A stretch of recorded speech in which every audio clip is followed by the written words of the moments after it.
اعوذ باللہ من الشیطان الرجیم بسم اللہ الرحمن الرحیم۔ لائیو نہج البلاغہ کے زیر عنوان جزیرہ خضرہ میں سے حاجی علی بغدادی کے واقعے کا تیسرا حصہ۔ حاجی علی بغدادی بیان کرتے ہیں کہ میں نے اس سید جلیل سے عرض کی کہ ایک چھوٹا سا سوال اور بھی ہے۔ انہوں نے فرمایا کہ پوچھے۔ میں نے عرض کی کہ وہ میری زیارت امام علی رضا علیہ السلام کو قبول ہے؟ تو فرمایا کہ قبول ہے انشاءاللہ۔ میں نے کہا کہ اے میرے مولا، ایک اور سوال ہے۔ تو فرمایا بسم اللہ پوچھیں۔ میں نے عرض کی کہ حاجی محمد حسین بزاد باشی ولد حاجی احمد بزاد باشی مرحوم جس زیارت میں میرے ہمراہی اور ہم خرچ تھے، آیا ان کی زیارت قبول ہے یا نہیں؟ تو انہوں نے فرمایا ہاں، اس بندہ نیکوکار کی زیارت بھی قبول ہے۔ میں نے پھر پوچھا کہ بغداد کا فلاں شخص جو ہمارا ہم سفر تھا، آیا اس کی زیارت قبول ہے یا نہیں؟ تو وہ خاموش ہو گئے۔ میں نے دوبارہ پوچھا کہ اس کی زیارت قبول ہے یا نہیں، تو بھی انہوں نے کچھ جواب نہ دیا۔ حاجی علی بغدادی کا بیان ہے کہ وہ شخص بغداد کے مالدار افراد میں سے ایک تھا کہ جو زیارت میں کھیل و تفریح کے کاموں میں مصروف رہتے تھے، اور میں نے جس کے بارے میں سوال کیا تھا اس نے اپنی ماں کو قتل بھی کیا ہوا تھا۔ اس کے بعد ہم ایک کھلی سڑک پر پہنچے جس کے دونوں طرف باغات ہیں، اور یہ کاظمین کے قریب وہ جگہ ہے جہاں بغداد کے باغات ان باغوں کے ساتھ ملے ہوئے ہیں۔ وہ جگہ ایک یتیم سید کی تھی جس کو حکومت نے سڑک میں شامل کر لیا تھا، اور کاظمین کے متقی و پرہیزگار لوگ سڑک کے اس حصے پر نہیں چلتے تھے، لیکن میں نے دیکھا کہ وہ بزرگ اس جگہ پر چل رہے ہیں۔ میں نے عرض کی کہ اے میرے آقا، یہ ایک یتیم سید کی جگہ ہے جسے استعمال کرنا درست نہیں ہے۔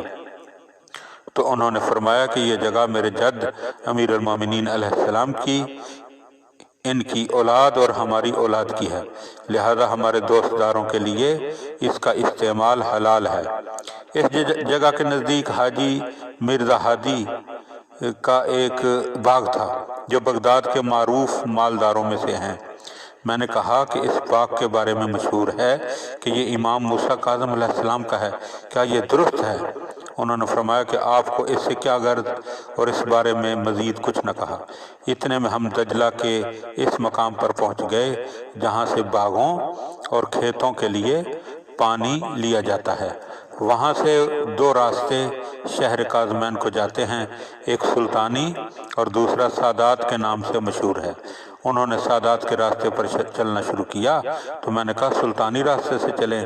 اس پر انہوں نے فرمایا کہ ہم اسی راستے سے جائیں گے۔ تھوڑا سا راستہ ہی چلے تھے کہ ہم صحن مبارک میں کفش داری کے جہاں جوتے اتارے جاتے ہیں اس کے پاس پہنچ گئے، جبکہ ہم کسی کوچہ و بازار سے نہ گزرے تھے۔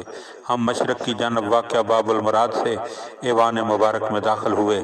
وہ بزرگ رواق میں نہیں ٹھہرے اور اذن دخول بھی نہیں پڑا، بلکہ سیدھے حرم میں داخل ہو گئے اور مجھ سے فرمایا کہ زیارت پڑھیں۔ میں نے عرض کی کہ میں پڑھا ہوا نہیں، تو انہوں نے فرمایا کہ میں آپ کو زیارت پڑھاؤں۔ میں نے کہا جی بسم اللہ۔ تب آپ نے فرمایا ادخلو یا اللہ، السلام علیکہ یا رسول اللہ، السلام علیکہ یا امیر المومنین۔ اسی طرح انہوں نے ائمہ علیہم السلام میں سے ہر امام کا نام لے کر انہیں سلام کیا، یہاں تک کہ امام حسن عسکری علیہ السلام کی نوبت آئی تو فرمایا السلام علیکہ یا ابا محمد الحسن العسکری۔ پھر مجھ سے کہا کہ آیا آپ اپنے زمانے کے امام کو پہچانتے ہو؟ میں نے کہا کیوں نہ پہچانوں گا؟ انہوں نے فرمایا امام زمان کو سلام پیش کریں۔ چنانچہ میں نے کہا السلام علیکہ یا حجت اللہ یا صاحب الزمان یا ابن الحسن۔ اس پر وہ بزرگ مسکرائے اور فرمایا علیکہ السلام ورحمۃ اللہ وبرکاتہ۔ اس کے بعد ہم حرم مطہر میں داخل ہو گئے، ذریعہ مقدس کو سینے سے لگایا اور اس پر بوسہ دیا۔ ان بزرگ نے مجھ سے کہا زیارت پڑھیں۔ میں نے عرض کی کہ میں پڑھا ہوا نہیں ہوں۔ انہوں نے فرمایا کہ میں آپ کو زیارت پڑھاؤں؟ میں نے عرض کی کہ جی۔ انہوں نے فرمایا کہ آپ کون سی زیارت پڑھنا چاہتے ہیں؟ میں نے عرض کی کہ جو زیادہ افضل ہے مجھے وہی پڑھائیں۔ انہوں نے فرمایا کہ زیارت امین اللہ افضل ہے۔ پھر زیارت پڑھنے میں مشغول ہو گئے اور فرمایا السلام علیکما یا امینی اللہ فی ارضہ و حجتہ علی عبادہ۔